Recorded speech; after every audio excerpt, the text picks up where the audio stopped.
दोस्तों एंड्रॉइड के साइड में सिर्फ एक ही ऐसी कंपनी है जो लगता है एप्पल को और उसके आईफोन को compete कर सकती है और वो है Huawei। अब देखा तो Huawei का जो नया लेटेस्ट मेट 40 सीरीज के जो स्मार्टफोन्स है ना, काफ़ी अच्छे हैं। बिल्ड क्वालिटी, कैमरा वाइज सारी चीज़ें अच्छी देखने को मिलती हैं, लेकिन फिर भी देखा यार इतने अच्छे स्मार्टफोन होने के बावजूद भी इन्हें कोई रेकमेंड भी नहीं कर सकते हम लोग, ना ही इसको हम बोल सकते जाके से कोई खरीद ले। और तो सबसे बड़ी बात ये कि शायद से फ़ोन आपको कभी इंडिया में देखने को मिले ही नहीं। और ये सबसे बड़ा जो बैड लक होता है ना, वो Huawei के साथ है। इतना अच्छा प्रोडक्ट उन्होंने बना दिया, लेकिन जो पिछले साल से जो कचरा होते हुए आ रहा है Huawei के साथ, जैसे यूएस बैन होना, उनके फोन्स के अंदर प्ले स्टोर का हटना, यूट्यूब नहीं मिलना, यार ये काफ़ी बड़ी प्रॉब्लम हो जाती है। और Huawei जैसी कंपनी का जो फ्यूचर है वो बहुत ही ज़्यादा अनसर्टेन है।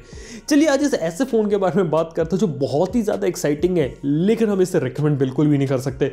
तो वीडियो अगर आप लोग को पसंद आ रहा है तो लाइक करो और चैनल को सब्सक्राइब करो। 5 लाख सब्सक्राइबर जल्दी करने हैं। लेकिन यहाँ पे बात करें मेट 40 प्रो और मेट 40 प्रो प्लस की, दोनों ही काफी बढ़िया फोन है। इवन इनके अंदर आपको Huawei की खुद की जो हाई सिलिकॉन किरिन चिपसेट होता है ना, वो देखने को मिलता है, किरिन 9000। और इसकी खास बात है कि एंड्रॉइड साइड में हमें पहली बार एक ऐसा चिप देखने को मिल रहा है जिसमें 5nm की टेक्नोलॉजी है। और तो 5nm की टेक्नोलॉजी पर तो बेस्ड है ही है, इसके अंदर आपको इंटीग्रेटेड 5G मॉडेम देखने को मिलता है। आईफोन के अंदर एप्पल की A14 बायोनिक चिप है, वो भी 5nm पे बेस्ड है, लेकिन उसमें इंटीग्रेटेड 5G मॉडेम नहीं आता। यहाँ पे आपको इंटीग्रेटेड 5G मॉडेम भी देखने को मिल रहा है। साथ ही साथ ये भी है कि एंड्रॉइड साइड में जो स्नैपड्रैगन 865 और एक्सिनोस 990 है ना, इनसे बहुत ज़्यादा पावरफुल हो गई वो already. Kiren 9000 is already very powerful chip. इसी के साथ ही एक क्लॉती ऐसी चिप है मार्केट में जो अभी के समय में A14 को compete कर सकती है। A14 को हरा नहीं सकती, लेकिन डेफिनेटली काफ़ी तगड़ा कॉम्पिटिशन देखने को मिल रहा है। इसके साथ ही बात की जाए तो फ़ोन के अंदर आपको काफ़ी कमाल के फीचर देखने को मिल रहे हैं। जैसे की बात करें तो रिजोल्यूशन वगैरह की बातें छोड़ दे तो एमोलेड डिस्प्ले, 90 हर्ट्ज का रिफ्रेश रेट है, लेकिन यहाँ पे जो साइड में जो कर्व मिल रहा है ना, यानी कि साइड से जो कर्व्ड हो रहा है डिस्प्ले का, वो हो रहा है 88 डिग्रीज पे। अब ऐसा लग रहा है कि साइड में आपको एकदम से वाटरफॉल डिस्प्ले होता है, वो देखने को लग रहा है। साथ ही साथ फोन के अंदर जो पीछे का जो डिजाइन है, जो सर्कुलर डिजाइन देखने को मिलता है UFO स्टाइल में, यहाँ पे मल्टीपल कैमरा सेटअप है, वो भी काफी इंटरेस्टिंग और काफी गुड लुकिंग लगता है। यानी कि हर मामले में फोन के अंदर कुछ ना कुछ नया करने की कोशिश की गई। इवन कैमरा डिपार्टमेंट में भी, कैमरा में यहाँ पे मेन कैमरा है 50 मेगापिक्सल का, इसके साथ ही 20 मेगापिक्सल का अल्ट्रा वाइड एंगल लेंस, फिर एक 3x का टेलीफोटो जूम लेंस देखने को मिलता है 12 मेगापिक्सल सेंसर के साथ, और एक 5x का टेलीफोटो जूम लेंस है जिसके अंदर आपको देखने को मिलता है 8 मेगापिक्सल का सेंसर। और तो और इमेजेस की जो क्वालिटी देखा जाए ना, तो बिल्कुल ऑन पार है, जैसी आपको गूगल के पिक्सल में, आईफोन्स में देखने को मिलती है, उस लेवल की क्वालिटी यहाँ पे अचीव की जा रही है। इवन नाइट मोड भी देखा जाए तो Huawei के फोन से बहुत पहले से काफी अच्छा लग रहा है। इवन नाइट मोड की बात करें तो पिछले काफी लंबे समय से जो Huawei ना, वो लीडर सा बना हुआ है। इवन DxO मार्क रेटिंग में भी जो Huawei के फोन से वो बहुत ही ज्यादा ऊपर स्कोर करते हैं। इसके साथ ही देखा तो सेल्फी कैमरा के अंदर भी यहाँ पे इंप्रूव किया गया है, यहाँ पे सेल्फी कैमरा में भी इंप्रोवाइजेशन हुआ है। साथ ही साथ स्पेशल 3D स्कैनिंग टेक्नोलॉजी को भी इंप्लीमेंट किया है, जो यहाँ पे पिल शिफ्ट कटआउट देखने को मिलता है ना, एक होल पंच डिस्प्ले, यहाँ पे एडिशनल सेंसर्स भी लगाए गए हैं जैसे कि 3D फेस अनलॉकिंग को सपोर्ट करते हैं। और तो क्या आप लोगों को मालूम है, यहाँ पे आई ऑन डिस्प्ले देखने को मिलता है, जैसे कि अगर आप फोन की तरफ देख रहे हो तभी जो उसका डिस्प्ले तभी वो लाइट अप होगा, अगर फोन की तरफ नहीं देख रहे आप लोग तो उसका जो डिस्प्ले वो लाइट अप नहीं होगा। इसके साथ ही फोन का जो ऑटो रोटेट वाला फंक्शन है ना, ये भी आपके फेस को ट्रैक करता है कि आपका जो फेस है वो किस ओरिएंटेशन में, इससे आपको ज्यादा बेटर तरीके से दिखा पाता है। यानी कि अगर आपका फोन सीधा रखा है और अगर आप उसे टेढ़े तरीके से देखो ना, तो भी वो बता देगा कि फोन का जो ओरिएंटेशन है वो एग्जैक्टली क्या होना चाहिए, लैंडस्केप या पोर्ट्रेट। ये भी काफी स्मार्ट फीचर है। ऊपर से बात की जाए तो फोन के अंदर भर भर के काफी कमाल के फीचर डाले गए हैं, डिजाइन, परफॉर्मेंस, ओवरऑल बात की जाए तो जो फोन है ना, बिल्कुल पिक्सल लेवल, या मैं कहूँ बिल्कुल आईफोन को किल करने के लिए बनाया गया एंड्रॉइड साइड में। और इस टाइप की जो फोन है ना, हमने एंड्रॉइड में सैमसंग जैसी कंपनी की तरफ से भी नहीं देखे। लेकिन इतना अच्छा फोन होने के बावजूद भी इस फोन को रिकमेंड करना काफी ज्यादा मुश्किल है। मतलब आप सोच रहे हो कि इस फोन के अंदर आपको प्री इंस्टॉल्ड यूट्यूब की ऐप भी देखने को नहीं मिलती, ना ही इसके अंदर जो Huawei की ऐप गैलरी उसके अंदर आपसे YouTube की जो ऐप है वो डाउनलोड कर सकते हो, मतलब YouTube वीडियोस भी नहीं देख सकते। और काफ़ी सारा जो रिस्ट्रिक्शंस होती है ना, वो OS के अंदर डली हुई हैं।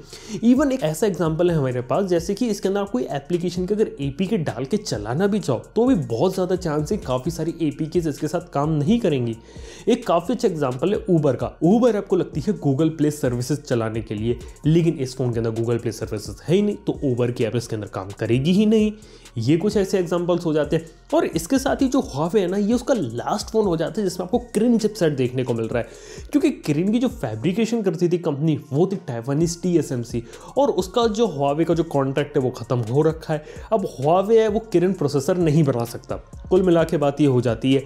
लेकिन इसके साथ ही रास्ते खुलते Qualcomm के और MediaTek के, लेकिन Qualcomm का जो अमेरिकन कंपनी है लगता नहीं वहाँ डीलिंग वगैरह हो सकती है, बचा सिर्फ एक MediaTek। और Huawei की तरफ से लग रहा है कि जो लास्ट फ्लैगशिप फोन होता है ना वो हो सकता है, लेकिन फिर भी Huawei ने इसे रिलीज किया। देखते हैं आगे चल के क्या हो रहा है, और आने वाले जो P सीरीज और Mate सीरीज के फोन्स होंगे उनमें क्या चिपसेट वगैरह देखने को मिलेगा, क्योंकि Huawei के पास एक एडवांटेज ये था कि वो कहीं ना कहीं अपनी खुद की टेक्नोलॉजीज इंप्लीमेंट करती थी और खुद के प्रोसेसर डेवलप करके काफी अच्छा हार्डवेयर और सॉफ्टवेयर एक्सपीरियंस देने की कोशिश करती थी। इवन Huawei के फोन में उनकी खुद की बनाई हुई 66 वॉट की फास्ट चार्जिंग टेक्नोलॉजी, 50 वॉट की वायरलेस चार्जिंग टेक्नोलॉजीज, अलग अलग चीजें देखने को मिलती थी जो कि Huawei के फोन को थोड़ा स्टैंड आउट बना देती, जो कि आपको Oppo, Vivo, Xiaomi के अलग से देखने को मिलता था। और यही एक रीजन था यार, सैमसंग, एप्पल के बाद Huawei का ही नंबर आता था ग्लोबली, क्योंकि काफी अच्छे फोन और काफी हाई क्वालिटी प्रोडक्ट बना रहे थे।